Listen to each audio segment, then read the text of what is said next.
Nós subestimamos os erros, o pecado, chame como for. Aquilo que você sabe que no fundo está errado.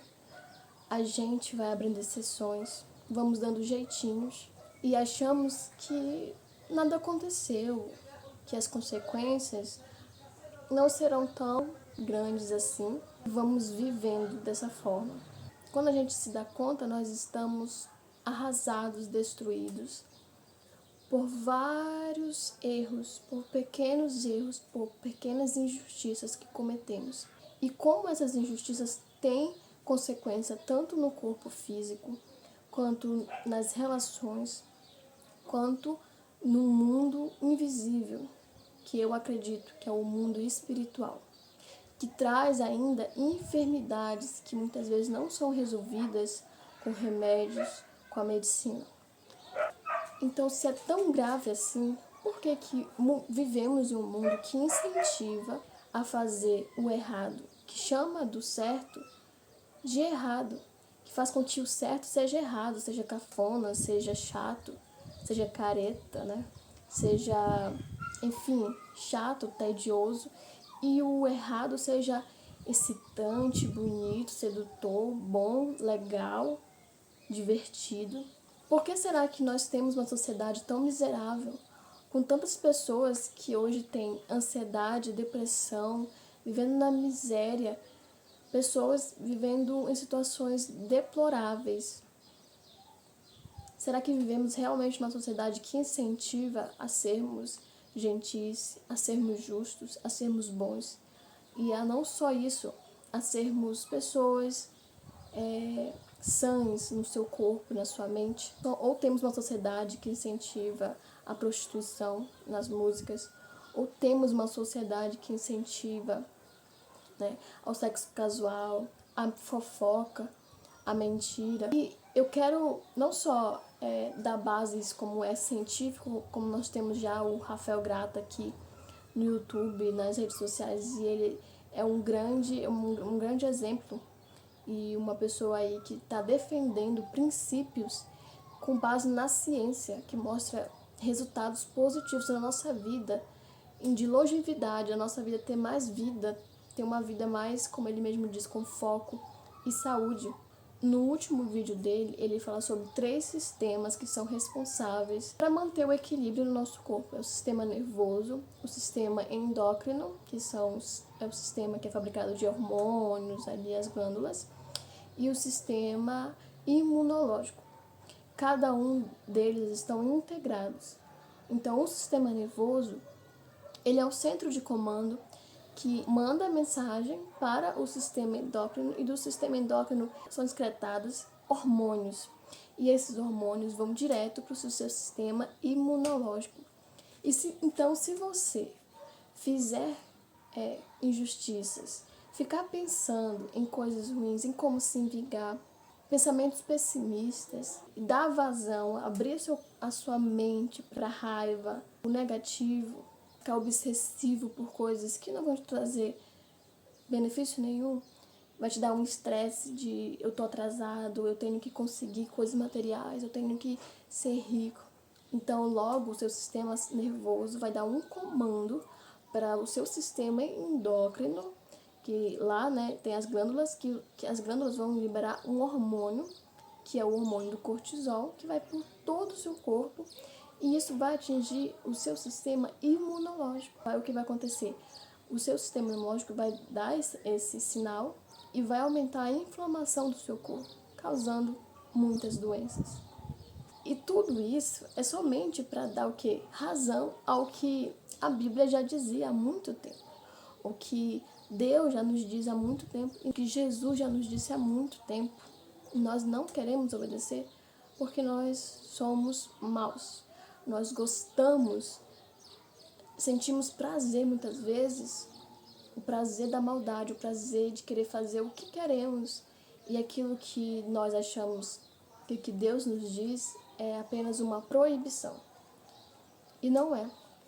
O que Deus nos diz é, na verdade, para te proteger, para te dar bem, para te dar vida, para que você viva mais tempo. Porque se você fizer o que é bom, se você tiver pensamentos positivos, como a própria ciência diz, você não vai ter inflamação no corpo, você vai ter uma vida mais saudável, mais feliz. O próprio Rafael Grata, ele defende isso, uma pessoa mais saudável, que tem pensamentos bons, que tem uma vida regrada, uma vida não com muito excesso, não com muitas bebidas, não com muitas promiscuidades, sexo casual, que suga a tua energia.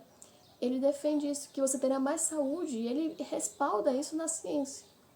O que a ciência hoje declara, o que a ciência hoje descobriu, a Bíblia já dizia há muito tempo, só que as pessoas não entendiam, não tinham esse conhecimento, então era somente pela fé, por crer, por acreditar. Hoje você não só acredita, como você sabe que existe, sabe que é real. Eu gostaria de ler um capítulo lá de Salmos aqui da Bíblia, que ele fala sobre isso. Esse capítulo, ele nos orienta e vai nos mostrar o que fazer então para que a gente tenha uma vida saudável, sem medo, sem ansiedade, sem pânico. Eu sei, gente, que tem questões e questões, né? Situações.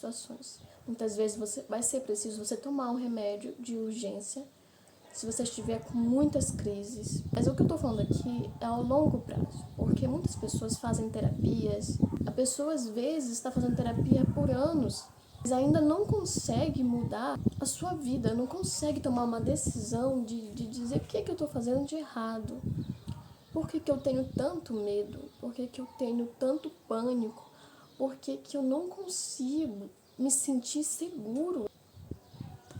E a Bíblia ela tem uma resposta para isso. Perdão, é Jó 11:13. É Jó 11:13, que diz assim: se você dispuser o coração e estender as mãos para Deus. O que quer dizer isso? Se você dispuser o coração, quer dizer se você acreditar no que ele fala. Se você acreditar no que ele fala e colocar em prática o que ele fala, em ser mais justo, em ser bondoso, em ter pensamentos bons. Lá em Paulo, que é um apóstolo de Jesus Cristo, ele diz, se for para pensar, né, que deixe os pensamentos de vocês, que os vossos pensamentos sejam pensamentos puros, de boa fama. Pensem em coisas que tenham boa fama. O que quer dizer isso? Que você não tenha vergonha, às vezes, de contar para alguém que você teve aquele pensamento. Eu sei que a gente tem muitos pensamentos, às vezes impuros, muitos pensamentos ruins, negativos, passa de tudo na nossa mente. Mas o que é que ele está dizendo? Para você não deixar que isso permaneça. Pode vir o pensamento, deixe passar, mas não fique repetindo isso na sua mente, não deixe entrar na sua vida a ponto de ser aquele pensamento recorrente e só aquilo que você pensa. Em algo que vai dar errado, nada dá certo pra mim, a vida não tem sentido. Sabe esses pensamentos que a gente acha que é... Por isso que o título é subestimar. A gente subestima coisas erradas, coisas negativas. A gente vai só pensando, vai deixando acontecer, isso não tem problema, e vai deixando entrar sempre o mal no pensamento, na atitude, no fazer. E quando a gente vê, estamos com a vida destruída, estamos no chão, estamos depressivos, estamos ansiosos, estamos destruídos por dentro, temos uma tristeza profunda que não sabemos de onde vem, mas teve ali uma entrada, teve ali um início, teve um pensamento que você ficou alimentando dia e noite. Então a palavra de Deus diz assim: se você estender as mãos para Deus, se você dispuser o seu coração a acreditar no que Ele fala e dizer assim: eu acredito, eu quero viver diferente, eu quero uma vida melhor, eu quero saúde, eu quero ser feliz, eu quero ter alegria que eu não tenho há muito tempo. Se você... é o se, é um se, né? Uma conjunção condicional. Se você fizer isso e lançar para longe a iniquidade de suas mãos, lançar para longe a iniquidade de suas mãos. O que é lançar para longe? É não querer mais, você não se vê mais fazendo, você não se pega mais fazendo. É dizer, não quero mais, não quero nem olhar mais para isso, não quero mais nem fazer isso, eu não quero mais. Ser exagerado em quê?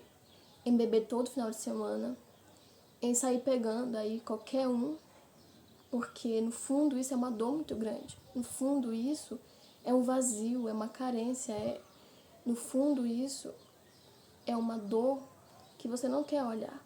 É uma rejeição que você sofreu há muito tempo, que dói muito.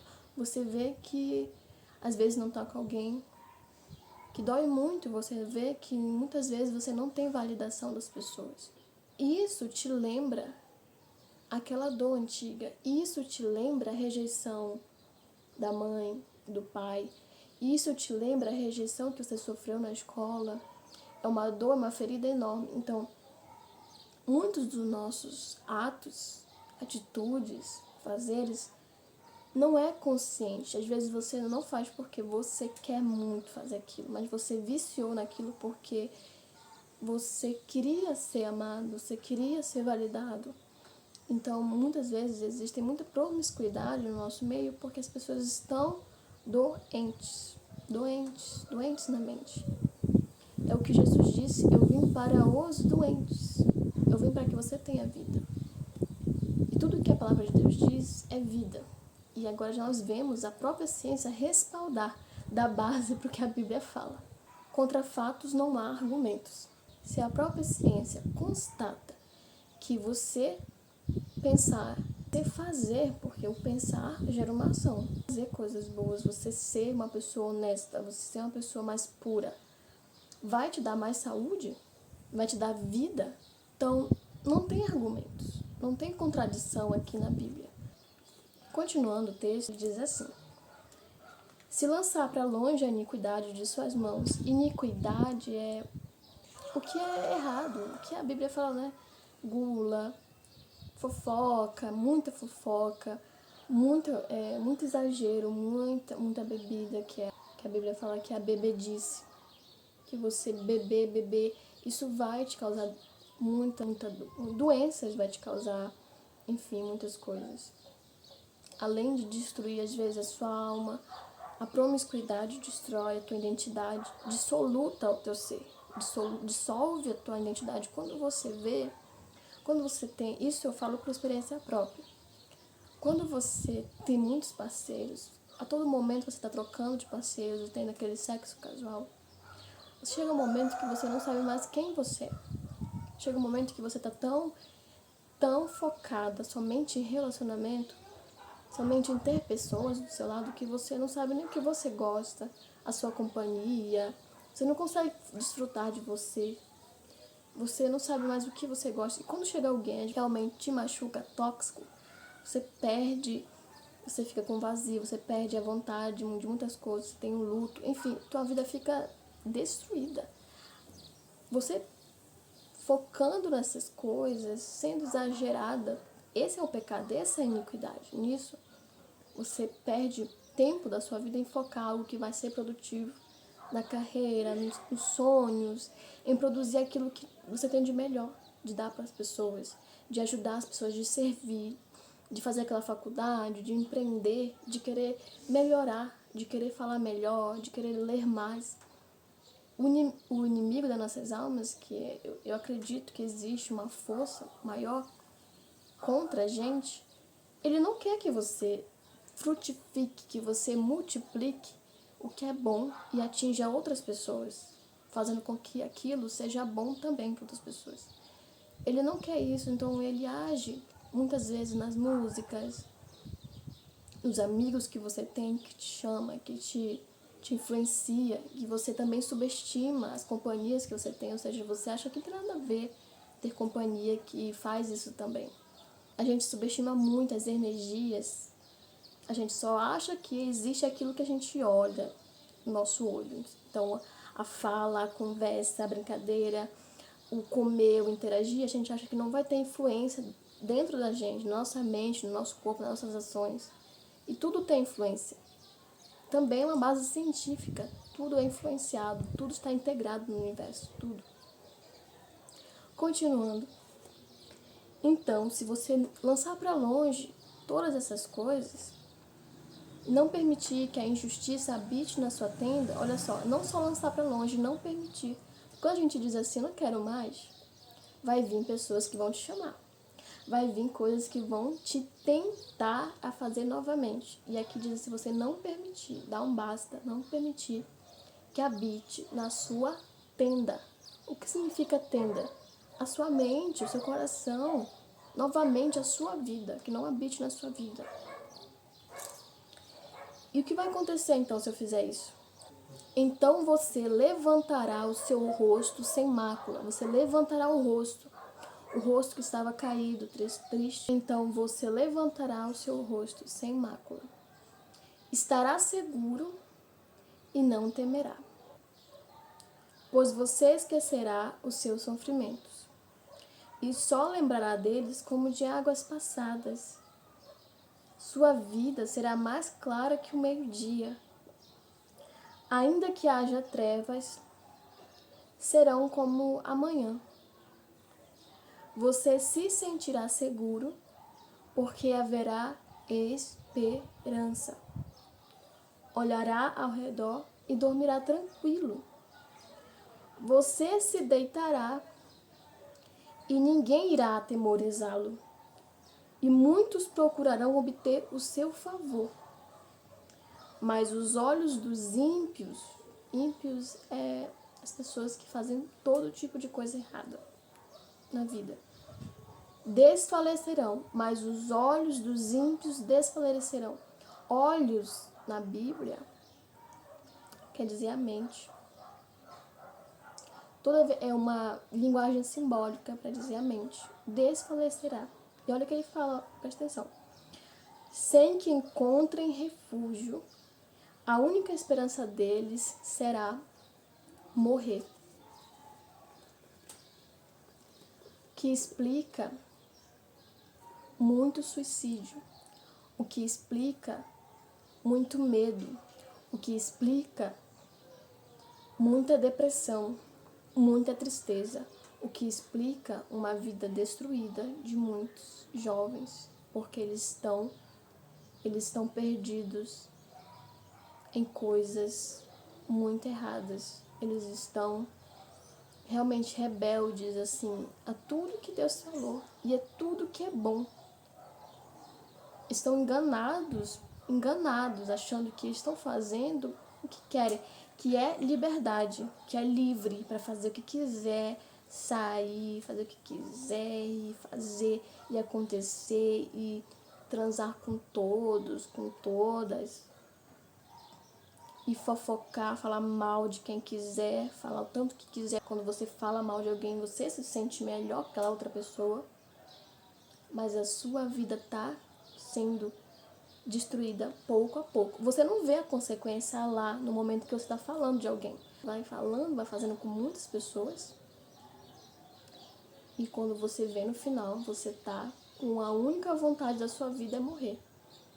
Você perder a identidade, a sua alma se foi, você não sabe como que chegou nesse estado. Foram várias coisas. A consequência disso é uma destruição geral na nossa vida. Eu falo por experiência própria. Então, ele fala, se você estender suas mãos para Deus, se você acreditar, ter fé, esperança no que é bom, em fazer o bem e saber que o bem vai vir para você também, você se sentirá seguro. A solução de para se sentir seguro, para parar de ter tanto medo, tanta ansiedade, é você fazer aquilo que é bom. É você ter pensamentos bons, como o apóstolo Paulo disse, aquilo que é bom, perfeito, agradável, puro. Não deixar ser recorrente, mesmo que venha, porque nós somos falhos, nós somos pecadores. Mas não deixar ser recorrente, sabe? Passou, acabou, não quero mais pensar. Vamos trocar aqui a fita, vamos trocar o pensamento. Eu vou parar de fofoca, eu vou parar de fazer isso, eu vou parar de beber tanto. Eu vou querer me curar. Por que eu bebo tanto? Por que eu faço tudo isso? Por que eu não consigo ficar sozinha? Por que eu sou viciada em tal coisa? Se perguntar, sabe? Querer uma vida melhor, querer uma vida de abundância, não de tristeza profunda todos os dias, não de medo todos os dias ao dormir, não de sentir paz, sabe? Se sentir agoniada todo o tempo, querer aliviar em bebida, querer aliviar em qualquer coisa, mas se sentir bem. Esse vídeo é isso, é para ter vida. Jesus disse, eu tenho vida para vocês, e vida com abundância. E eu termino esse vídeo com isso. Jesus, ele é o caminho, ele é a verdade, ele é o caminho. O que é o caminho? Quer dizer, Jesus é o caminho. Porque você sabe, né, que quando a gente pratica muitas coisas, pensa em muitas coisas, tem pensamentos, sensações e emoções, muitas coisas, tem um caminho neural, que é os neurônios se ligam sempre àqueles mesmos neurônios, é o caminho. E Jesus disse, eu sou o caminho, a verdade e a vida. Eu sou o caminho da vida, eu sou o caminho para algo melhor. Eu sou o caminho para a abundância, para a prosperidade, para aquilo que é bom, para a vida, para a felicidade. Ele é o caminho. Jesus, o que ele falou, o que ele nos mostrou, o que ele exemplificou é vida. É vida. E fora disso, não existe vida. Por isso que ele é o caminho. Ele é o caminho porque ele é a Bíblia. Ele é as lições da Bíblia. Ele é o que a Bíblia tem para te ensinar. O que tem para te dizer, para você viver. Porque aqui é como um manualzinho, né? Tem várias histórias aqui, cheias de traições, cheia de pessoas erradas, cheia de pessoas egoístas, mas é para te mostrar que Deus, mesmo no meio de tanta maldade, ele vai agindo, ele vai nos transformando, ele vai nos cuidando e vai nos mostrando através das histórias o que não cometer, o que não fazer, as consequências do que virão, né? Quando a gente vê Sansão, por exemplo, ele exagerando em muita bebida e em muita prostituição, ele acabou perdendo a força que ele tinha, a vida, os olhos, porque os olhos dele foram arrancados pelo povo que era inimigo de Israel. Ele foi capturado, foi feito escravo por causa do pecado, do erro, de cometer sempre aquelas mesmas coisas. Então, por que Deus, por que Jesus não ocultou histórias tão tenebrosas, tão erradas? Davi matou o Urias e pegou a mulher dele. Por que Deus não ocultou essas histórias? Porque ele quer nos ensinar. É pra gente, a Bíblia é pra gente, não é pra Deus. É pra gente, é um presente pra gente viver melhor, viver com vida, pra gente aprender. Então eu termino com isso. Jesus, ele é o caminho neural para você viver praticando o que ele diz. Ele é a verdade e ele é a vida. E fora dele não existe outra. É o que eu acredito hoje, convicta, com muita certeza. Obrigada por ter chegado até aqui no meu vídeo e até mais. Um beijo.